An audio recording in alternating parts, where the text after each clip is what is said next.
Diz assim a palavra do Senhor: para que, pela igreja, a multiforme sabedoria de Deus se torne conhecida agora dos principados e potestades nos lugares celestiais. Vamos orar.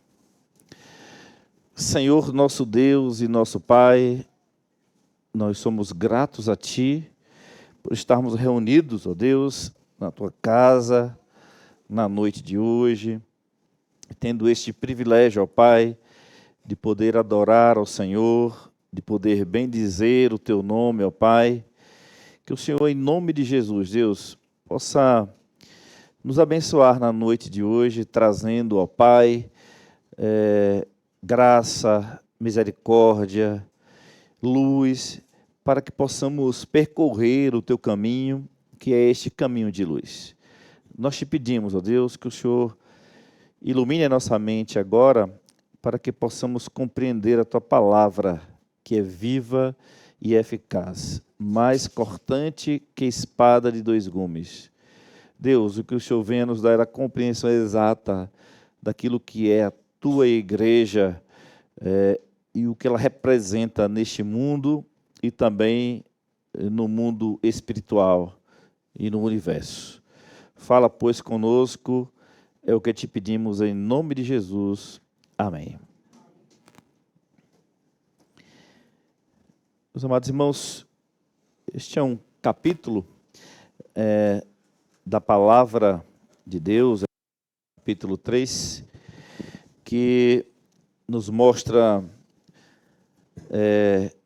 o quanto a igreja ela é importante, o quanto ela representa para Deus e o quanto ela representa também para todo o universo, e como as pessoas elas devem ver, qual o propósito de Deus com a sua igreja e como o povo deve enxergar esta igreja do Senhor Jesus, né? Então nós temos aqui o propósito eterno de Deus mostrado e anunciado, que acontece na igreja, né? Então o propósito de Deus ele acontece na igreja. Quando nós nos recordamos do texto de Daniel, que Daniel vai contando e narrando a história do mundo, né?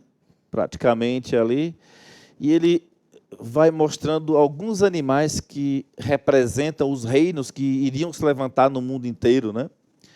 Eu lembro muito bem de quando ele se refere à época exata de Napoleão, ele vai chamar Napoleão de Pantera, porque o reino de Napoleão foi avassalador, dominou muitos lugares e muitas regiões, mas foi um reinado rápido como uma pantera, né?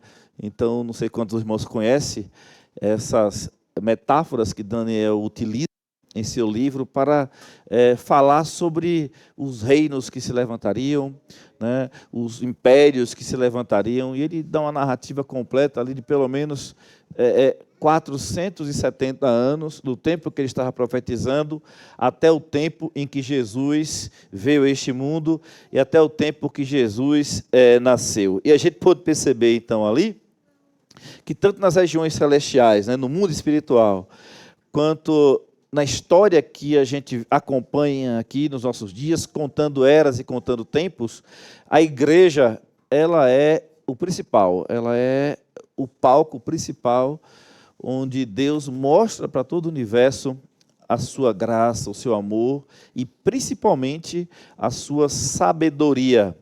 E Deus foi guiando o seu povo por estas nações que ele mesmo iria levantar. E foi protegendo. E cada nação que se levantava, Deus estava ali para proteger, para amparar e para deixar o seu povo vivendo dentro daquela nação de uma forma onde a sabedoria dele aparecia constantemente. Isso foi feito através de Daniel, de Sadraque, Mesaque, né, Abidnego. Isso foi visto através também de Neemias e de Esdras. Isso foi visto em todo o tempo, né, através de José lá atrás, quando esteve no Egito, sendo governador do Egito, e a sabedoria de Deus ia se mostrando ali para todo mundo. E esse é o grande mistério que hoje também a gente, enquanto igreja, precisa revelar, né? Precisamos revelar essa sabedoria de Deus para o mundo, né?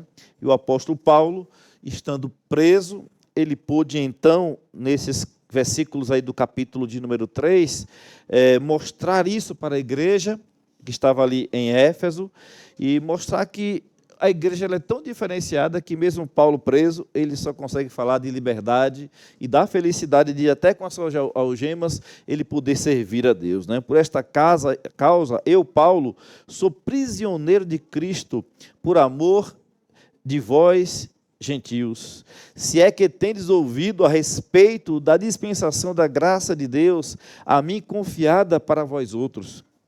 Pois, segundo uma revelação, me foi dado a conhecer o mistério, conforme escrevi há pouco, resumidamente, pelo que, quando ledes, podeis compreender o meu discernimento do mistério de Cristo, o qual, em outras gerações, não foi dado a conhecer aos filhos dos homens, como agora foi revelado aos seus santos apóstolos e os profetas no Espírito, a saber, que os gentios são co-herdeiros, membros do mesmo corpo e co-participantes da promessa em Cristo Jesus por meio do Evangelho, do qual fui constituído ministro, conforme o dom da graça de Deus a mim concedida, segundo a força operante do seu poder.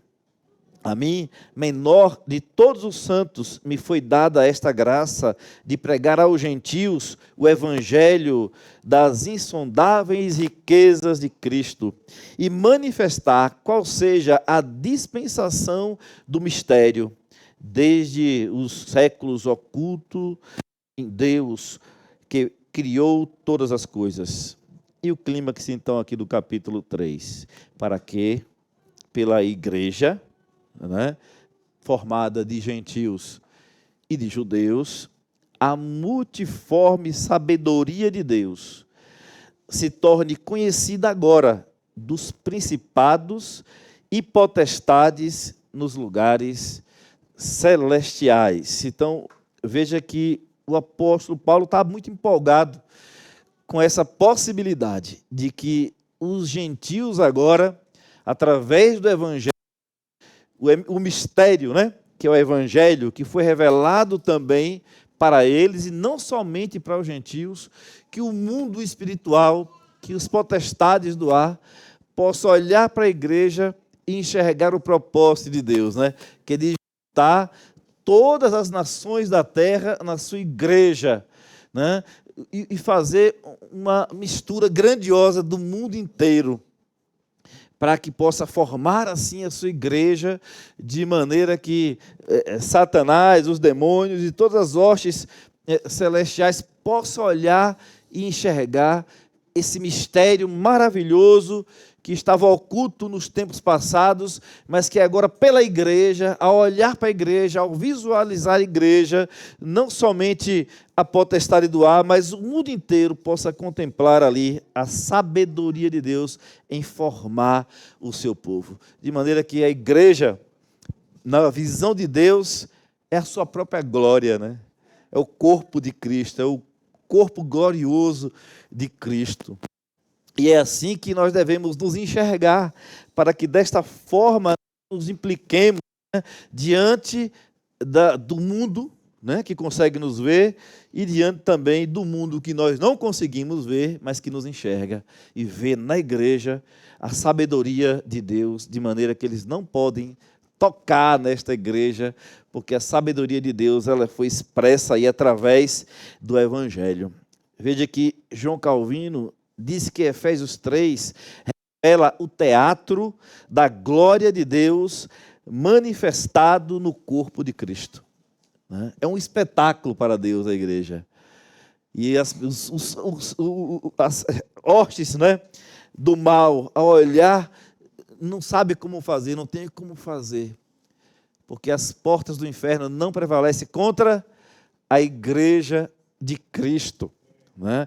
Porque nenhuma condenação há para os que estão em Cristo Jesus, para aqueles que são chamados segundo o seu propósito. Nada pode afetar a igreja, nada pode tocar a igreja, nada pode diminuir a igreja de Cristo.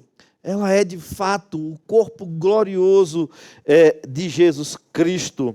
Então, irmãos, nós queremos, depois dessa breve introdução, expor o texto bíblico direcionados pelo tema a igreja como o palco da sabedoria de Deus.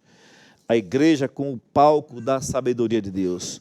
Porque aqui, na igreja, o propósito divino se cumpre. Deus revela o seu propósito na igreja. É como que Deus vai trabalhando a sua igreja desde o jardim do Éden, no nascimento de Adão e de Eva, né? Na formação de Adão e Eva, e Deus vai, todos nos tempos antigos, como Paulo traz aqui, o evangelho ainda vinha oculto, ainda que progressivamente sendo revelado, desde o proto-evangelho lá, quando Adão e Eva pecam, né? Desde lá que Deus já vem manifestando ali a sua glória, a sua graça, formando o seu povo, formando a sua igreja, prometendo Jesus Cristo. E então Deus, através do povo de Israel primeiro, mostra ali como se daria a igreja, como seria a igreja, era um protótipo, né? O povo de Israel cuidado, abençoado por Deus, e Deus vai então cada vez mais se revelando para o mundo, e para o mundo espiritual também, né? Então, até chegar a hora que Cristo venha e nasça, e vá até a cruz, morra por nós e cancele todo o pecado cometido por Adão e Eva, dentro desse propósito maravilhoso, dentro desse mistério que nós chamamos de evangelho.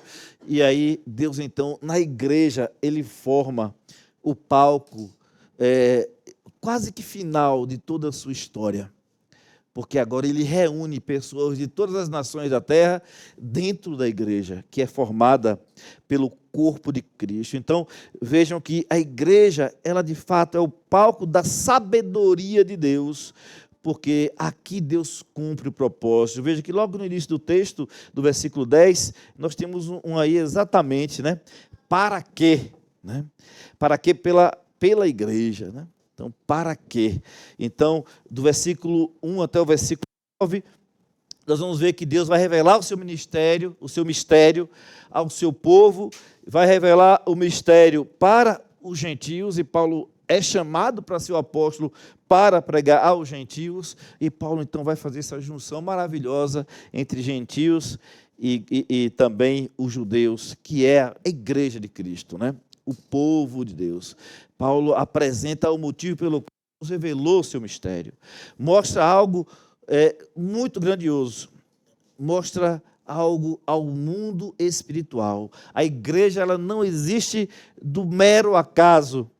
Ela não é simplesmente algo que aconteceu lá no meio dos judeus para se tornar desta forma aquilo que as pessoas chamam aí de forma muito banal e pejorativa de a cultura judaico-cristã.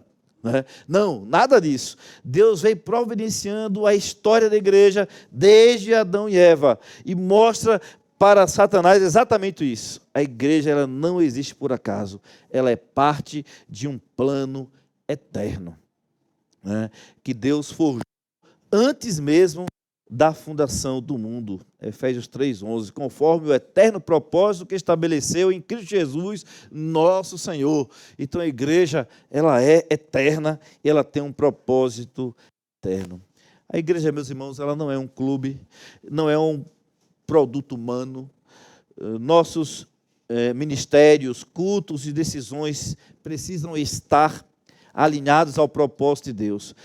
Não há preferências humanas dentro da igreja. A igreja é de Deus. A igreja é de Cristo. Tratada em toda a eternidade, cuidada em toda a eternidade, planejada em toda a eternidade. E não é planejada por uma mente mais ou menos, não, viu?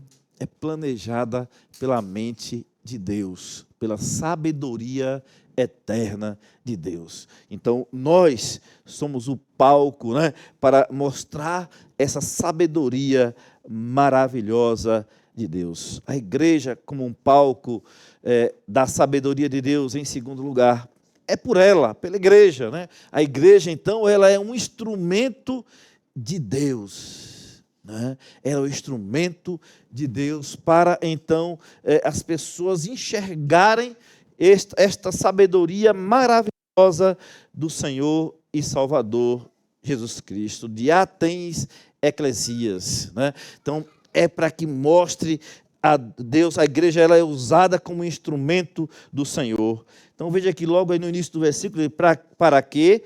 Pela igreja. Né? É pela igreja, é por nós que então o propósito de Deus se estabelece. Por isso que nós somos esse palco maravilhoso que Deus montou, né? Para que a sua sabedoria seja expressa. Deus poderia usar os céus, os anjos, muitos milagres, mas escolheu usar a igreja para isso. Né? Não é o Estado, não é a academia, não são os poderosos, mas é a igreja.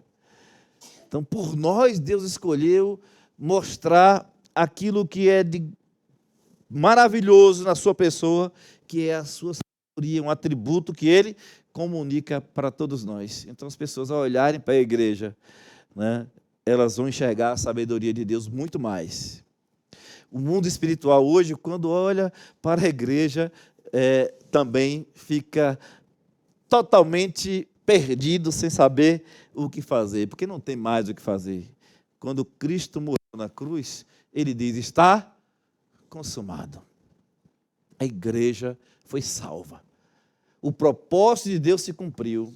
A sabedoria de Deus, ela foi revelada aqui. E que sabedoria, né? Porque é um homem, Deus, que vem ao mundo para morrer na cruz por mim e por você. De maneira que o próprio Cristo, ele nos declara salvos e nos declara inocentes ao imputar sobre nós a sua própria justiça. Perdida pela raça humana, lá com Adão e Eva. Então nós estávamos condenados ao inferno. Se comer do fruto do conhecimento do bem e do mal, certamente morrerá. Existia contra nós uma cédula de condenação, existia contra nós uma sentença condenatória. E Deus, então, de uma forma sábia e maravilhosa, vai montando a sua igreja desde os tempos eternos, antes da fundação do mundo. Deus vai decretando todas as coisas como elas de fato aconteceu desde o jardim do Éden até aqui. E a sua sabedoria está implícita em cada linha da palavra de Deus. A sua sabedoria está implícita nas nossas vidas. E a igreja, ela é então esse palco montado por Deus para que todos possam enxergar esta sabedoria. O nosso Deus, meus irmãos, está realizando a sua obra pela igreja, através de nós. Mesmo como nós somos limitados, pecadores, sem muita sabedoria e sem muita inteligência, mas Deus disse que, através de Tiago, se alguém necessita de sabedoria, peça, porque Deus dá e não impropera. Deus não passa na nossa cara a sabedoria que é dele, que ele é a fonte de sabedoria, e ele concede para nós, para que nós possamos, meus irmãos, através do nosso serviço ao Senhor, através da nossa pregação, através da nossa força, do nosso trabalho, que a sabedoria de Deus ela apareça muito mais. E importa que ele cresça e que todos nós possamos diminuir na sua presença. Em terceiro lugar, meus irmãos, a igreja como palco da sabedoria de Deus. Nós vemos aqui a multiforme sabedoria de Deus, a verdadeira e infinita, a variedade infinita do plano de Deus. Né?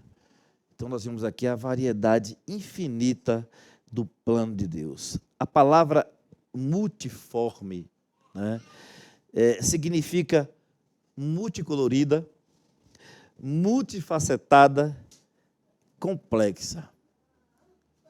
Né? A multiforme sabedoria de Deus. Ela, como um tapete oriental, né? Vista por cima. A soberania de Deus, irmãos, ela se manifesta na união dos judeus com os gentios, e o contexto imediato vai nos mostrar exatamente isso. Os versículos que eu li, do versículo 1 até o versículo de número 9. É você poder olhar para esta igreja e você vê uma igreja de várias cores. Você vai ver uma igreja com olhos puxados, com cabelos lisos e loiros. Você vai ver uma igreja com a pele negra, né? e com os cabelos maravilhosamente, né, enfeitados. Você vai ver a expressão, né, da variedade de Deus na igreja. O povo de Deus é um povo que apresenta um colorido totalmente diferente. Muitas formas, muitas inteligências, muitos jeitos de ser e de agir. E é exatamente sobre isso que Paulo está aqui dizendo. Não é uma raça apenas que será salva, não será um povo apenas que será salvo, mas os povos espalhados por toda a face da terra, eles alcançaram então a possibilidade de ser salvo pela igreja. Não tem um povo separado que não possa entrar para fazer parte do povo de Deus. Na visão que nós temos da igreja glorificada lá em Apocalipse, o que nós temos é uma visão de povos de todas as línguas e de todas as nações, louvando e cantando o nome do Senhor. Então Paulo está quebrando aqui o preconceito que o judeu tinha com todas as pessoas espalhadas pela face da terra.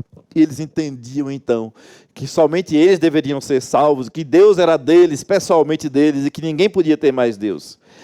Enquanto que Deus não chamou eles para isso, Deus chamou para que fossem sacerdotes, para que pudessem anunciar a salvação para todas as nações da terra.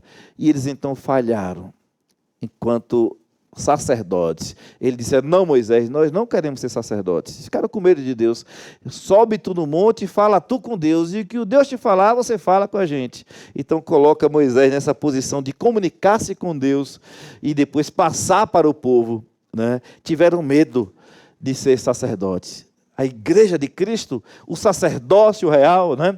O sacerdócio universal é visível. Todos nós somos sacerdotes. Vós sois nação santa, sacerdócio real, povo de propriedade exclusiva de Deus, a fim de quê? De proclamar as virtudes daqueles que Ele chamou das trevas para o reino do seu maravilhoso amor. Então nós somos sacerdotes, nós pregamos a todas as criaturas, nós temos livre acesso ao trono da graça através de Cristo. É na igreja de Jesus que o mistério do Evangelho se revelou e a sabedoria de Deus, ela é expressa. Então nós somos esse palco da sabedoria de Deus, para que todos possam enxergar a igreja de Cristo Jesus, um mistério. Como que há tantos anos, esta igreja vem reunindo pessoas, mais de 2000 anos. Prega-se lá numa tribo indígena e eles se convertem. Começou lá pela África, né? Mas até hoje a gente volta lá na África para pregar o evangelho que eles haviam esquecido, e eles também se convertem. Você vai lá no Oriente Médio, onde tudo também começa, você vai e prega também, as pessoas que já tinham esquecido de Deus se convertem. Você vai para pessoas que acreditam em diversas religiões desse mundo, e quando o evangelho chega, quando a igreja chega com essa sabedoria de Deus sendo expressa, as pessoas então elas se dobram aos pés de Cristo Jesus. Aonde você chegar, você vai encontrar um cristão. Se for no Japão, você encontra um cristão. Não encontra não, Tomil? Se você for na China, você encontra um cristão, não encontra? Em todo lugar você vai encontrar um cristão. Porque a palavra de Deus ela é verdadeira. Ela diz que povos de todas as nações da terra elas estarão diante do trono de Deus. Povos que compreenderam a multiforme sabedoria de Deus, a beleza, né, de Deus é a igreja dele, né?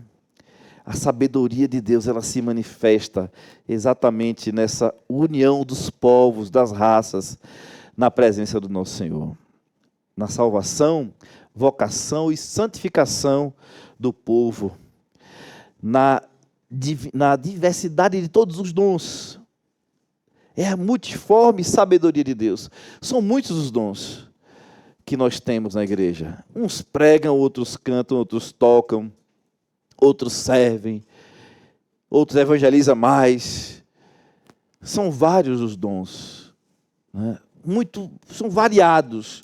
E todos esses dons, eles devem servir para a edificação do próprio corpo de Cristo.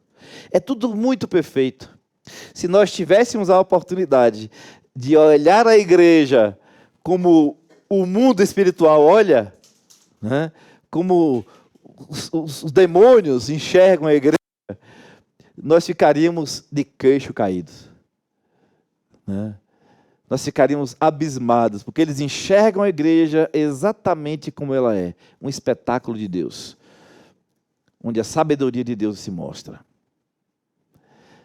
Nós muitas vezes fazemos parte do processo, mas ficamos alheios a tudo o que Deus faz na igreja, a como Deus vai construindo a sua igreja, como Deus vai formando a sua igreja, o poder do Espírito Santo trabalhando na vida das pessoas, o milagre de Deus trabalhando na vida das pessoas, né? Hoje pela manhã nós oramos aqui pela vida do Benjamin. Nas terças-feiras nós estamos orando para que ele pudesse vir ao mundo com saúde, né? E trazer alegria ali para sua mãe. Olha como Deus vai trabalhando, né? Nós nem conhecíamos Luiz, não conhecíamos a sua família. De repente ele aparece aqui no culto, vai ficando, e a gente se pega orando pela família de Luiz. E aí vem todo mundo hoje aqui comemorar o nascimento do Benjamin. Isso é coisa maravilhosa, né?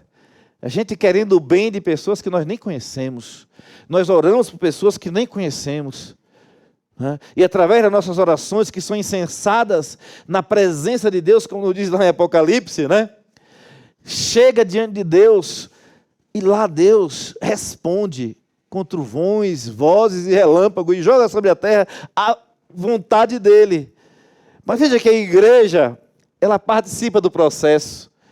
Então, juntamente com Cristo e com Deus, nós vamos governando o mundo através das nossas orações, através daquilo que a gente expõe diante do Senhor.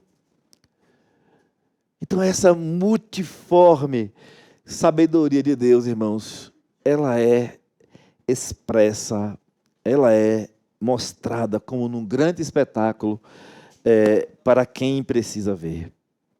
É uma sabedoria que nenhum ser humano imaginaria fazer. Ninguém poderia pensar como Deus. 1 Coríntios capítulo 2, versículo 7 diz assim: sabedoria oculta, misteriosa, a qual Deus pré-ordenou antes dos séculos. Pré-ordenou antes dos séculos. Então, nenhum ser humano conseguiria construir a igreja, formar a igreja. Nenhum ser humano faria isso. Nenhum ser humano conseguiria pensar no que Deus pensou. É por isso que até para nós, somos cristãos, às vezes é difícil compreender o quanto Deus nos ama, o quanto Ele nos guarda. Essa semana nós estávamos falando aqui, na quinta-feira, sobre o Pai Nosso. Oração do Senhor. E lá no iníciozinho diz: Pai nosso que estais nos céus. Pai nosso. Então essa é uma pergunta, é uma resposta a perguntas dos discípulos de Cristo. Ele perguntou: Senhor, ensina-nos a orar, como é que a gente tem que orar?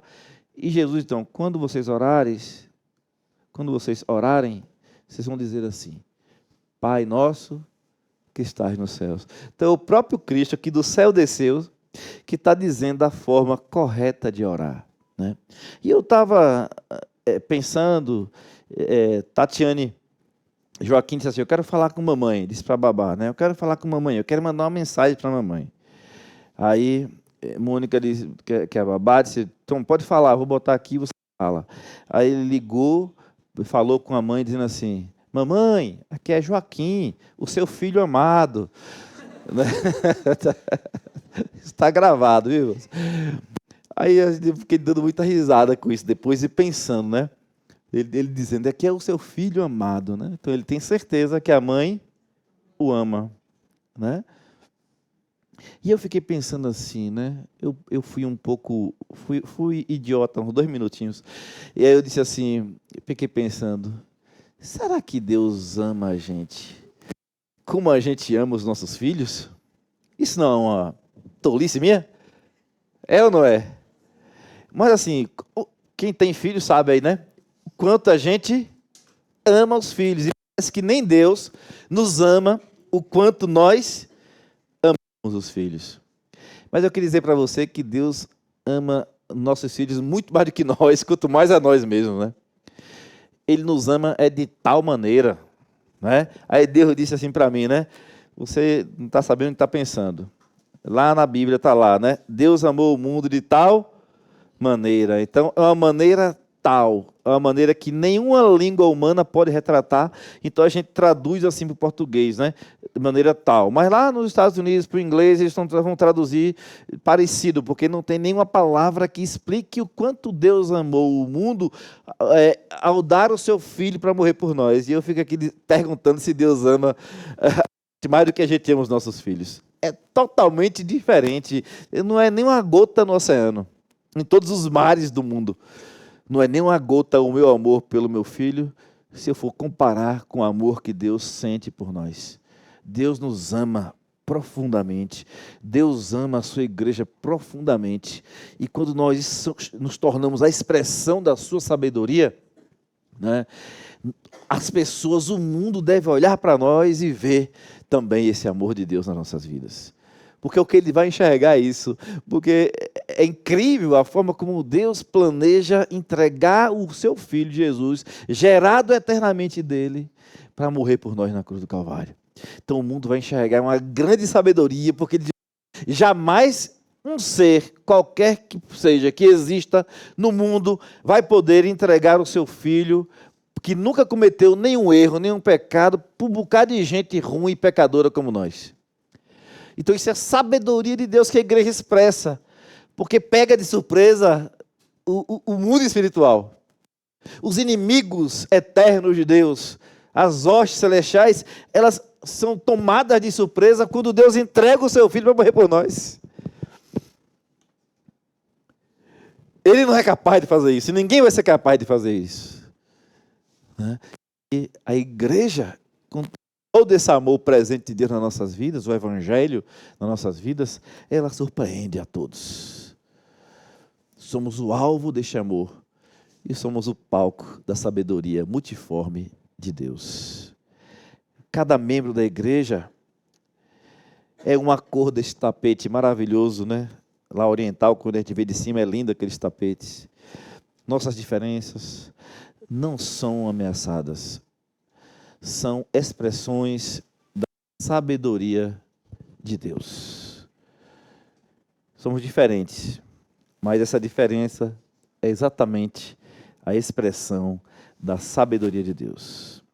Em quarto lugar, meus irmãos, a igreja como palco da sabedoria de Deus, ela vai se tornar conhecida agora.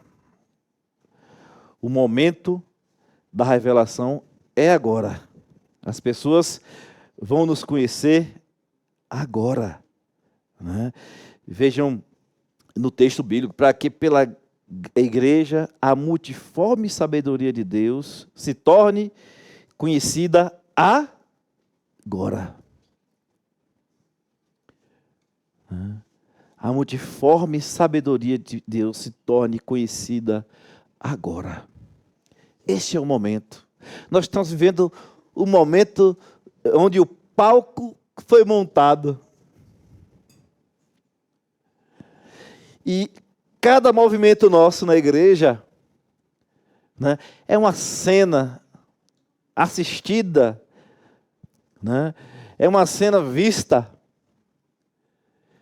E Deus se deleita em ver esta igreja se movendo e se desenvolvendo e se apresentando, né, num grande palco que é esse universo, que é o mundo.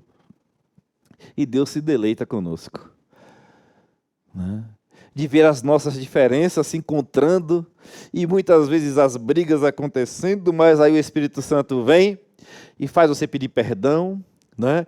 E aí o perdão de Deus se mostra, o amor de Deus se mostra também na igreja, e esse movimento, né, de perdão que a gente pede a Deus, esse movimento que a igreja vai fazendo, né, e novas pessoas se convertendo, e a gente, de vez em quando aqui nas terças-feiras ou nas quintas, ou quando as pessoas falam, né, que chegou na igreja, que foi uma igreja muito bem recebida por as pessoas, recebe bem as pessoas, e tem essa comunhão toda, ou a gente vai ali no aniversário de um irmão, e é uma coisa maravilhosa.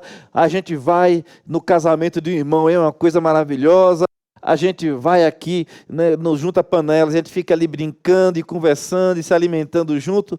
Não fique pensando que Deus não planejou nada disso. Ele planejou. E eu fico pensando assim, as pessoas que passam aí, muitas vezes as pessoas que estão sozinhas, solitárias, precisando de um apoio, precisando de alguém, tenha certeza que as pessoas passam pela rua, olham a comunhão da igreja e elas dizem assim, um dia eu queria fazer parte disso, eu queria ser assim, desse povo, eu queria fazer parte desse povo também. Porque é exatamente isso que Cristo diz lá no capítulo 17 de João. Né? Que o desejo dele é que todos nós sejamos um, como ele e o Pai são um, para que o mundo veja e entenda que Deus enviou para salvar o mundo. Então, quando nós estamos unidos, as pessoas elas nos assistem, agora estão nos assistindo, estão nos vendo, né? Com todos os nossos defeitos, com todas as nossas falhas, né? Mas Deus opera nas nossas vidas de forma grandiosa. E essa é a sabedoria de Deus, estar na igreja. Eu estou pensando aqui na nossa, mas imagine juntar todas as igrejas do mundo, né? Todos os cristãos do mundo, e Deus assistir essa igreja se apresentando, né? Então, o Senhor Deus, meus irmãos, Ele nos ama profundamente, Ele cuida da sua igreja todos os dias, e a sua sabedoria, ela é expressa todos os dias. A sabedoria que antes estava oculta, como diz o versículo 3, o capítulo 3, versículo 5, agora ela é proclamada, pela existência da igreja. Né? Então Deus vinha formando sabiamente todas as coisas, mas não se podia ver o quanto era de sabedoria de Deus para juntar judeus e gentios espalhados pelo mundo todo. Mas com a igreja não, Deus agora manifestou e expressa isso de forma muito clara para todo mundo, né? Por último, a igreja como palco da sabedoria de Deus aos principados e potestades. É o público dessa revelação. O versículo de número 10 diz exatamente isso. Para que, pela igreja, a multiforme sabedoria de Deus se torne conhecida agora dos principados e potestades nos lugares celestiais. Então, não só o mundo aqui vê. Aqui já é o exagero de Paulo, né? Se nós estamos na igreja, o mundo todo está vendo.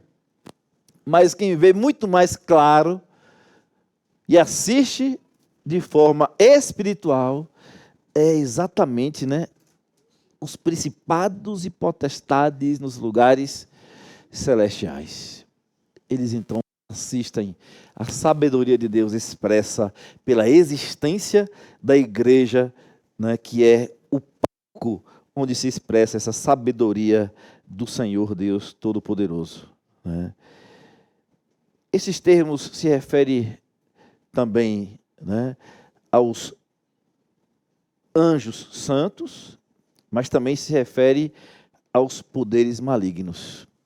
Então, tanto lá nos céus, ao lado de Deus, os serafins, os querubins e os anjos que não caíram, os santos anjos de Deus, eles olham e eles assistem a igreja funcionando. A sabedoria de Deus sendo expressa. Os anjos de Deus, eles louvam a Deus por isso. Eles ficam impressionados. Mas também os poderes malignos também assistem Deus trabalhando na sua igreja e a sua sabedoria sendo expressa. Deus usa a igreja para humilhar Satanás e mostrar aos anjos o triunfo da cruz, ou a vitória da cruz. 1 Pedro, capítulo 1, versículo 2. As coisas que agora vos foram anunciadas, nas quais os anjos desejam atender. Então, os anjos, ao perceber o movimento que Deus faz de sabedoria, na igreja, eles disseram assim: eu queria fazer isso aí também, eu queria trabalhar na igreja, eu queria pregar o evangelho.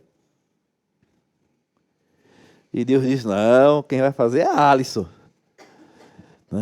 Quem vai fazer é Josué, é Renan, é Bia. Quem vai fazer é a igreja.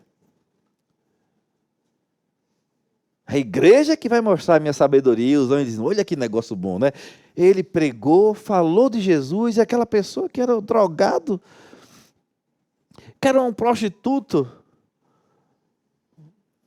aquele outro vivia totalmente negando a existência de Deus, e quando ele pregou, a pessoa agora se converteu e está dizendo que louva a Deus e que dá glórias a Deus.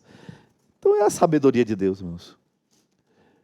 A revelação dessa sabedoria de Deus se dá através das nossas ações.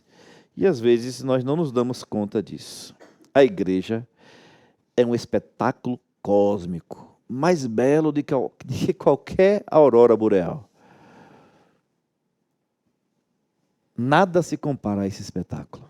É um espetáculo cósmico. 1 capítulo 4, o versículo de número 9, 1 Coríntios 4,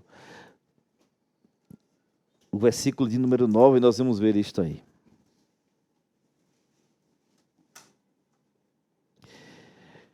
Porque a mim me parece que Deus nos pôs, a nós, os apóstolos, em último lugar, como fenômenos condenados à morte, como se fôssemos condenados à morte, porque nos tornamos espetáculo ao mundo, tanto a anjos como a homens.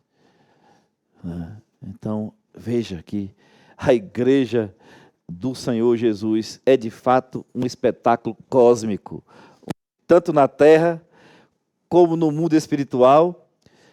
Se vê esta igreja e tenta se lutar contra ela. Tanto demônios como anjos, eles contemplam o que Deus está fazendo conosco. Nós precisamos, meus irmãos, ser encorajados a perceber como Deus age e como a sabedoria dele age na nossa igreja. Seu serviço, sua fidelidade e sua perseverança são vistos no céu. Nada é pequeno quando é feito para Deus.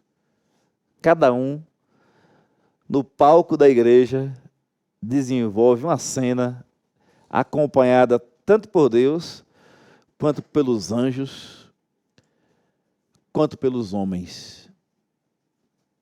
A igreja, ela é notada e ela é vista. Você faz parte dela. Você é a igreja, não as paredes. Portanto, que possamos nos responsabilizar diante disso e entender que tudo que nós fazemos aqui é para expressar a sabedoria de Deus para todo o universo. Que Deus nos abençoe. Vamos orar. Senhor, nosso Deus e nosso Pai, nós queremos agradecer ao Senhor, porque fazemos parte da Tua igreja, somos parte do corpo glorioso de Jesus Cristo, o Teu Filho. E nós queremos, ó Deus, Te pedir que o Senhor venha santificar as nossas vidas, que o Senhor venha nos implicar, ó Deus, para que possamos agir de forma santa, e piedosa na tua presença. Deus, que tudo o que nós fizermos, todos os nossos dons, que nós possamos entender, ó Deus, que tudo só acontece porque o Senhor Jesus age através de nós.